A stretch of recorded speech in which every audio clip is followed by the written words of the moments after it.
ఓం నమ శివ శ్రీమాత్రే నమ. మిత్రులకి శ్రేయోభిలాషులకి అలాగే నన్ను ఇంతగా ఆదరిస్తున్న యూట్యూబ్ ప్రేక్షకులందరికీ కూడా పేరు పేరు ధన్యవాదాలు. మిత్రులరా, మనం ఈ రోజున ఒక అద్భుతమైన ఉపాయం తెలుసుకుందాం. చాలామంది మిత్రులు మెయిల్స్లోను కామెంట్స్లోను ఒక రెగ్యులర్ క్వశ్చన్ అడుగుతున్నారు. మేము అదృష్టవంతులం కాలేకపోతున్నామండి, మేము చేసే పనుల్లో ఆటంకాలు ఏర్పడుతున్నాయి.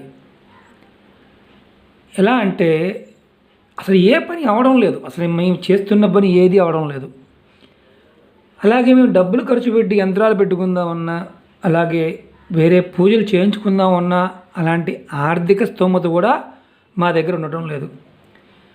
ఎలాంటి పరిస్థితి అంటే, ఒకప్పుడు మా తల్లిదండ్రులు బాగా ఉన్నతంగా బతికారు, బాగా ఆస్తులు ఉన్నాయి. మా టైం వచ్చేసరికి ఉన్న ఆస్తులన్నీ కరిగిపోయాయి. భార్యతో సంబంధం సరిగా లేదు, పిల్లలతో సంబంధం సరిగా లేదు. నాకు విపరీతమైన వ్యసనాలు, దుష్ట వ్యసనాలు అంటే అన్ని రకాల అలవాట్లు వచ్చేసాయి.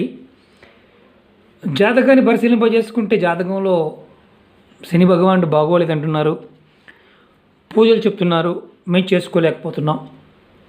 మేము చేసుకోగలిగేది డబ్బులు ఖర్చు కాకుండా ఇంట్లో దొరికే వస్తువుతో ఏదైనా ఉపాయం ఉందా అని చాలామంది మిత్రులు అడిగారు. మీరు చూస్తున్నారు, ఉప్పు, దొడ్డుప్పు, కల్లుప్పు, రాతి ఉప్పు, సముద్రపు ఉప్పు. మీరు ఏ భాషతో పిలిస్తే మనకి ప్రాంతాన్ని బట్టి పేరు మారుతూ ఉంటుంది.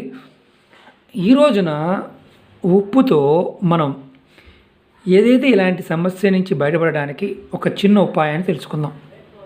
ఈ ఉపాయాన్ని ఆడవారైనా మగవారైనా చేయవచ్చు. అలాగే ఆడవారు కొంతమంది కామెంట్స్లో మెయిల్స్లో అడిగారు, మాకు వివాహం అయిందండి, మేము విడిపోయాము, దూరంగా ఉంటున్నాం. ఎందుకు దూరంగా ఉంటున్నామో మాకు తెలియదు.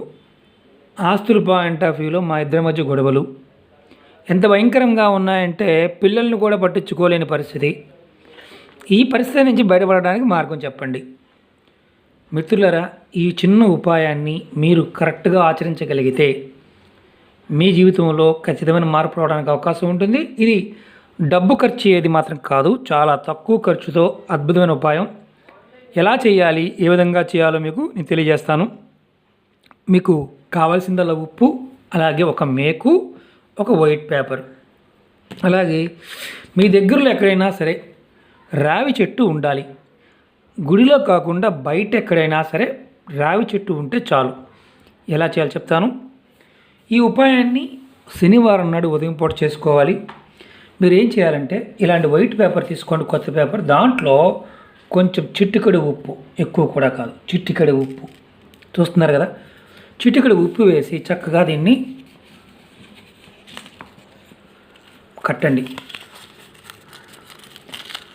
ఎందుకంటే ఈ చేయడానికి మనకి కావాల్సిందల్లా టైము, ఒక మేకు. కొత్త మేకులు అయితే చాలా ఉత్తమం, పాతే మాత్రం వాడమాకండి, ఏదైనా తీసి వాడమాకండి, కొత్త మేకు తీసుకోండి. తూర్పు వైపు ముఖం పెట్టి మీరు మనసులో నేను ఈ సమస్య నుంచి బయటపడాలి అని ఇంటి దగ్గరే అనుకొని ఇలా పేపర్లో కట్టి ఈ మేకుని దీంట్లో గుచ్చండి. ఇలా గుచ్చండి. గుచ్చి మీరు మీ దగ్గరలో ఉన్న రావి చెట్టు దగ్గరికి వెళ్ళండి. రావి చెట్టు దగ్గరికి వెళ్ళి మీరు నమస్కారం చేసుకొని ఈ మేకుని ఇలాగే చెట్టు కొట్టకూడదు, మట్టిలో కింద ఇలా గుచ్చండి. గుచ్చి నమస్కారం చేసుకొని మీరు మళ్ళీ వెనక్కి తిరిగి చూడుకొని ఇంటికి వచ్చేయండి. ఇలా మీరు చేస్తూ ఉంటే నెలకొక్కసారి శనివారం పూట ఇలా చేస్తూ ఉంటే మీరు శనిగ్రహ బాధల నుంచి బయటపడతారు. జాతకంలో కనుక శని మనకి సహకరించకపోతే, బాగోకపోతే మన జీవితంలో అనేక రకాలైన సమస్యలు ఎదుర్కొంటూ ఉంటాం. అలాగే ఆర్థికంగాను, మానసికంగాను, శారీరకంగాను ఎన్ని రకాల సమస్యలు రావాలి, అన్ని సమస్యలు వస్తుంటాయి. మీరు మీ మనోవాంఛలు ఏదైతే మనసులో అనుకుంటారో ఏది కూడా పూర్తి కాదు. ఈ ఉపాయం చేయడం వల్ల మీరు ఏదైతే అనుకుంటున్నారో శనిగ్రహ ప్రభావం తగ్గి మీరు మెల్లమెల్లగా బయటపడతారు. మీరు నెలకొక్కసారి మాత్రమే ఈ ఉపాయాన్ని చేయాలి.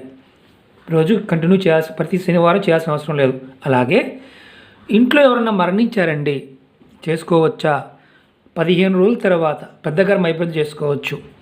అలాగే ఇంట్లో ఏదైనా పొంగు లాంటిది వచ్చిందండి, చేసుకోవచ్చా? చేసుకోవచ్చు, ఎలాంటి ఇబ్బంది లేదు. అలాగే నెలసరి టైంలో మాత్రం ఈ ఉపాయాన్ని చేయవద్దు. ఇంట్లో ఎవరు ఉన్నా సరే, ఆడవారి మగవారైనా సరే, నెలసరి టైంలో ఉన్నప్పుడు మాత్రం ఈ ఉపాయం చేయవద్దు. ఒక్క శనివారం నాడు నెలకొక్కసారి చేయండి చాలు. తర్వాత మీరు చెట్టు దగ్గరికి వెళ్ళిన తర్వాత వెనక్కి తిరిగి చూడకుండా వచ్చేయండి. ఈ ఉపాయం చేయడం వల్ల మీకు మీరు చేసే పనుల్లో ఆటంకాలు తొలగిపోతాయి.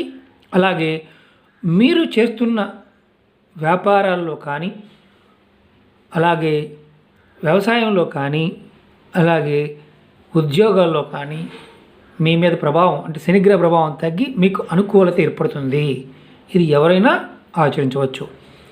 మిత్రులారా, ఈ వీడియో నచ్చినట్టు లైక్ చేయండి, నా ఛానల్ సబ్స్క్రైబ్ చేసుకోండి, గంట సింబల్ని యాక్టివేట్ చేసుకోండి, 10 మంది మిత్రులకు షేర్ చేయండి. ఓం నమః శివాయ, శ్రీమాత్రే నమః. ఇంకొక అనుమానం రావచ్చు, మనం అంతకుముందు నెల క్రితం భూమిలో పాతి పెట్టాం కదండి, నెల తర్వాత వెళ్ళినప్పుడు చూడొచ్చా? ఎలాంటి ఇబ్బంది లేదు. ఇది మాత్రం దేవాలయాల్లో మాత్రం చేయవద్దు. దేవాలయాల్లో ఉన్న రావి చెట్టు దగ్గర మాత్రం చేయవద్దు. బయట ఎక్కడైనా గ్రామీణ ప్రాంతాల్లో కానీ, ఊరి చివరిలో కానీ, లేకపోతే ఎక్కడైనా సరే రావి మొక్కలు ఉన్న దగ్గర చేసుకోండి. చిన్న మొక్క అయినా పర్వాలేదు, పెద్ద చెట్టు అయినా పర్వాలేదు. ఓం నమః శివాయ, శ్రీమాత్రే నమః.